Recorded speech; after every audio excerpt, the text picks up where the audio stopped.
Esse é o Ancapso e nós vamos falar agora sobre uma denúncia que foi feita contra o Alexandre de Moraes na Comissão Interamericana de Direitos Humanos da OEA. Tá? É uma comissão que é importante, ela é reconhecida no Brasil pela Constituição Brasileira, o Brasil é signatário do Pacto de São José da Costa Rica, que é um pacto sobre direitos humanos e que reconhece inclusive que decisões dessa Corte Interamericana têm validade no Brasil, né? Mas a notícia não é tão boa assim, por quê? Porque embora isso seja reconhecido na lei brasileira, na prática isso não tem funcionado. De qualquer forma, existe uma vantagem, né? Supondo que a Comissão Interamericana de Direitos Humanos se debruce sobre o caso e chegue a um veredito, isso pode ajudar, não diretamente aqui no Brasil, eu não acredito que o STF permita isso, mas pode ajudar em termos de sanções internacionais, deixar claro quem é que está errado nessa história. Vamos entender esse caso aqui. A gente não sabe quem fez essa petição, tá? A pessoa que fez a petição aqui, ela pediu o anonimato porque teme represálias do próprio Alexandre de Moraes, o que faz sentido, mas o pessoal está preocupado porque é uma denúncia bem fundamentada e, além disso, você tem a informação de que agora a Comissão Interamericana de Direitos Humanos, vocês lembram, ela tem alguns os membros que são indicados pelo Trump. Vamos entender esse caso aqui. Essa notícia foi sugerida por autista altamente capacitado do Musk, Peter foi da CLT da Light e várias outras pessoas. Obrigado aí ao pessoal que sugeriu notícias lá no nosso site, no visãolibertaria.com. E obrigado a você que está assistindo o nosso vídeo. Se você gosta do nosso conteúdo, por favor, deixe o seu like, se inscreva aqui no canal, né? O Moraes foi alvo de uma denúncia na OEA por violação dos direitos humanos. O autor da petição solicitou sigilo, alegando temer represálias e apontou supostos abusos jurídicos, censuras e prisão ilegal, né? A Comissão Interamericana de Direitos Humanos, CIDH, olha só, essa é a comissão que mandou aquele grupo do VACA aqui no Brasil, vocês lembram, né? Para fazer uma avaliação de como é que estava a situação aqui, e ele não respondeu nada ainda, o relatório dele não saiu ainda. Muita gente vê isso justamente com pressão do Brasil para que não saísse o relatório dele. Se havia essa pressão sobre o VACA nesse caso, lembra que agora a Comissão Interamericana de Direitos Humanos tem integrantes agora mais à direita, né? O brasileiro que o Lula tentou emplacar lá acabou perdendo, né? Vocês lembram disso? Eu falei sobre aqui. Brasil desiste da disputa e é derrotado na eleição para a Comissão de Direitos Humanos da OEA. Não, desistiu coisa nenhuma, ele teve até 3 votos. É que ninguém quis se associar ao Brasil. Isso aqui, essa eleição aconteceu depois que o Trump já tinha colocado as tarifas no Brasil, né? E o Trump explicitou exatamente o que está acontecendo. É o que eu falo para vocês, o grande problema para a esquerda, para o Lula, para o STF, dessa coisa toda, nem tanto é o Alexandre de Moraes não poder viajar para Disney, ou talvez até receber as sanções da Lei Magnitsky, ou talvez até a tarifa, né, para os produtos brasileiros. O problema maior para esse pessoal todo é que o comunicado do Trump explicita o problema que está havendo aqui no Brasil, deixa todo mundo ciente que está havendo perseguição. O Trump não fez isso com qualquer um, não. Ele fez isso porque realmente há elementos que mostram que o Brasil está exagerando na dose, está fazendo coisas absurdas fora de qualquer limite do direito humano da Constituição brasileira, né? Então, assim, é possível que essa denúncia seja passada, né? Olha só. O texto aponta o ministro Alexandre de Moraes como responsável por prisões preventivas em massa sem fundamentação individualizada ou tempo razoável de detenção. Decisões judiciais tomadas sem contraditório nem ampla defesa. Os episódios citados são as detenções ocorridas no dia 9 de janeiro, quando 1.400 pessoas foram levadas para um ginásio da Polícia Federal, sob condições que o documento descreve como insalubres, com prisões baseadas em geolocalização ou proximidade dos locais do auto, sem individualização de condutas.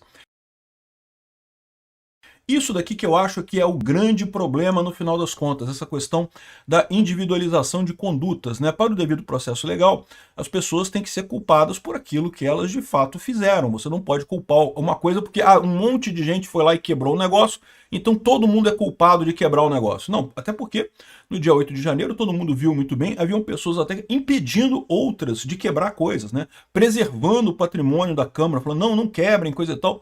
Então assim, não é todo mundo a mesma coisa. coisa, não está todo mundo no mesmo balaio ali.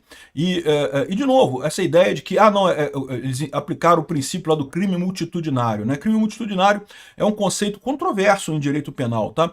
Por um lado, ela é um agravante ou uma atenuante em alguns crimes, mas também é um conceito de dizer que você não precisa da individualização, que você estava ali no meio, você é culpado. Isso é muito usado em, por exemplo, briga de torcida organizada, porque de fato a torcida organizada, todo mundo está ali para brigar mesmo, né? Então é todo mundo culpado disso daí. Nesse contexto faz sentido de a briga organizada você fazer essa ideia do crime multitudinário, tá todo mundo ali para brigar mesmo, aí sai um com o dente quebrado, outro com mas está todo mundo para brigar ali mesmo, então é um caso, né? No caso do 8 de janeiro, não há essa certeza. Haviam pessoas ali no 8 de janeiro que queriam um golpe de Estado?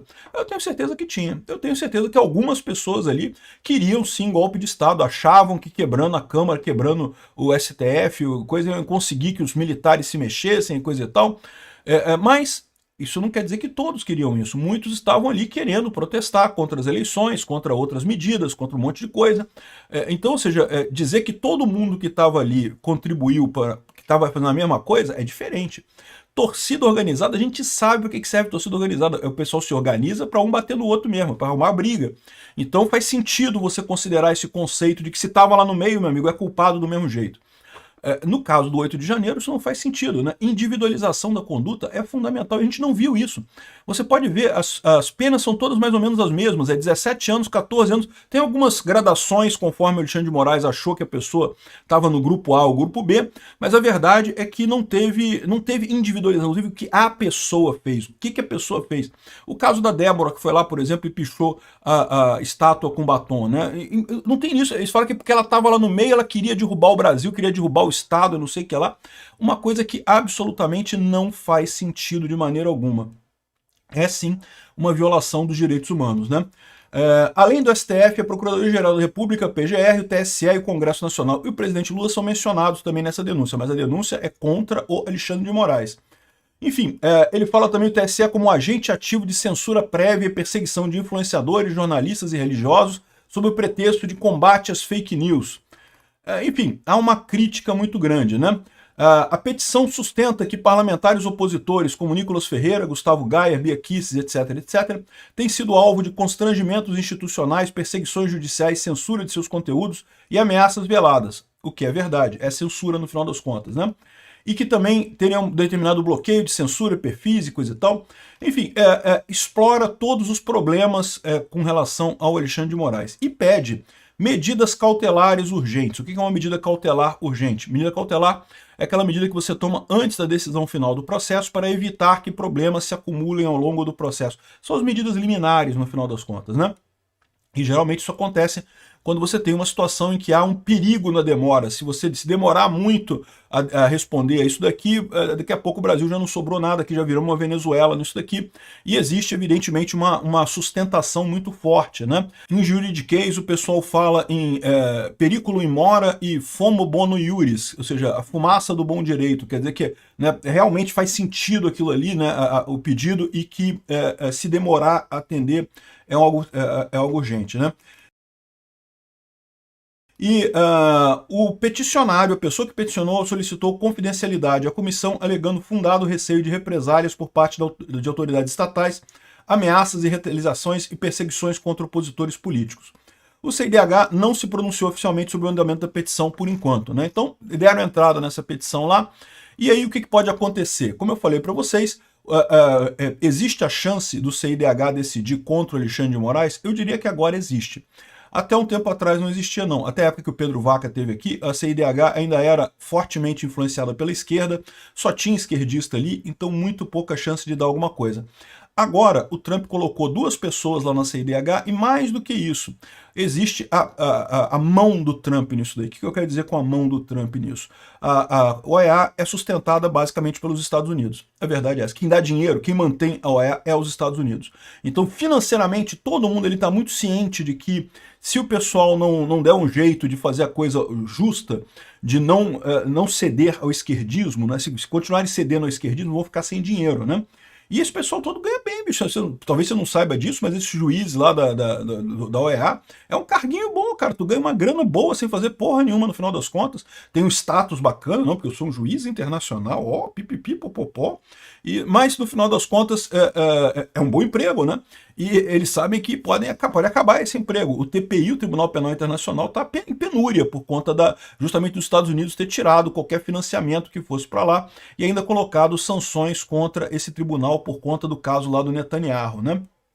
Então, eu diria que, assim, não estou dizendo que é certeza isso ser aprovado na OEA, esse processo andar, mas existe uma possibilidade sim. Para você ter uma ideia, um comissário da OEA criticou a saída do Brasil da Aliança sobre o Holocausto, né? Vocês sabem, no meio dessa confusão toda, o Lula ainda resolveu brigar mais com Israel e com os Estados Unidos, porque, né, é o Lula, né? Eu já falei para vocês, o Lula quer a briga, o Lula quer jogar o Brasil no buraco para que ele possa tentar jogar essa cartada para ficar nas eleições de 2026. É isso que o Lula quer. Ele quer uma briga mesmo, né? Enfim, ele saiu, tirou o Brasil da aliança sobre o Holocausto e o pessoal criticou. Ou seja, para você ver que pelo menos tem vozes lá na OEA agora que podem ouvir esse caso de forma justa, né? Mas aí vem um outro problema, que é um problema de todos esses tribunais internacionais, inclusive o Tribunal Penal Internacional, que é o seguinte: e se eles decidirem que sim, Alexandre de Moraes é culpado, cadeia para Alexandre de Moraes, solta todo mundo, acaba com esse processo, o que acontece nessa situação, né? Porque, em tese, aqui, ó, decisões da CIDH têm força no Brasil? Sim, as decisões da Corte Interamericana de Direitos Humanos têm validade no Brasil. O Brasil é signatário da Convenção Americana sobre Direitos Humanos, reconheceu a jurisdição da Corte Americana, o que significa que suas decisões são obrigatórias para o país.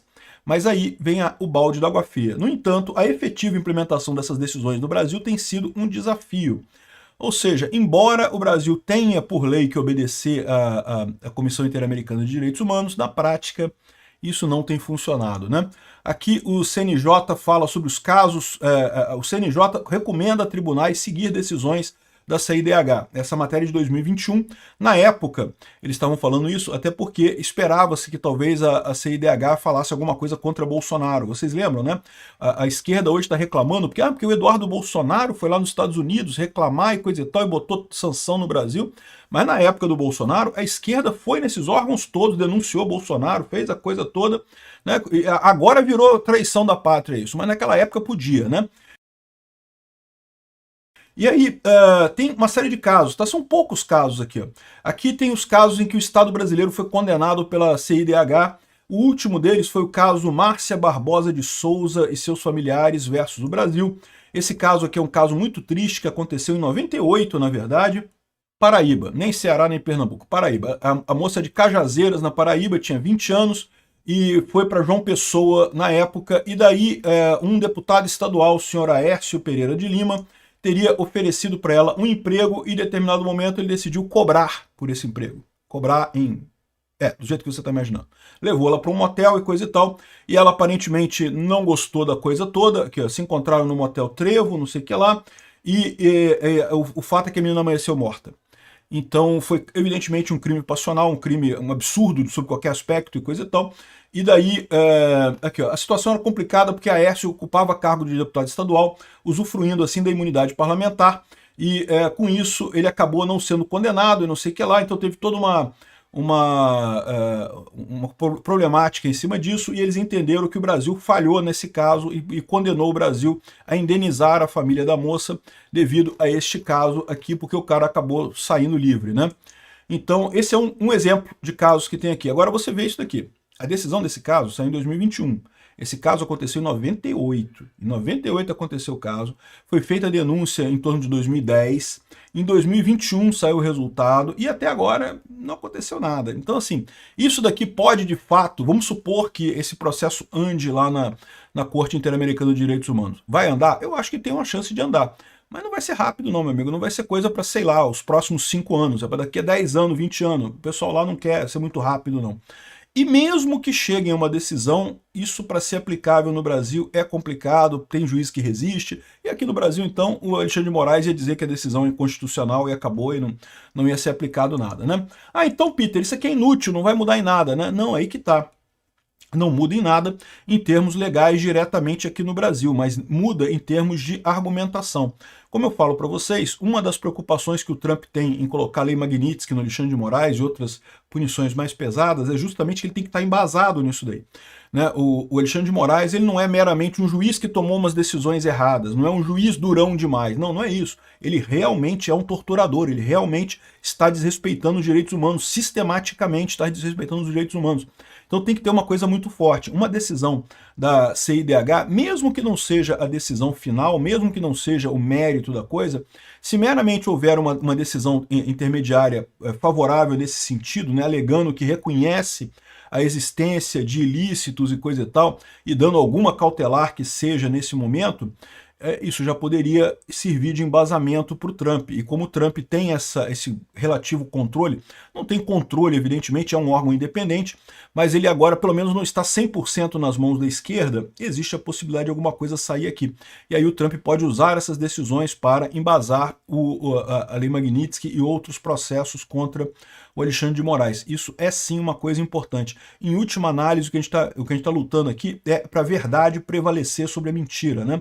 O Alexandre de Moraes inventou uma mentira totalmente estapafúrdia de um golpe que foi dado num domingo que não tinha ninguém, não sei o que lá, por velhinhas com Bíblia na mão, e a imprensa brasileira está fazendo força para isso seguir. A esquerda no mundo todo acha que é isso mesmo a história, porque a esquerda, vocês sabem, né, segue muito essa mídia brasileira e acaba caindo nessa mesma lorota.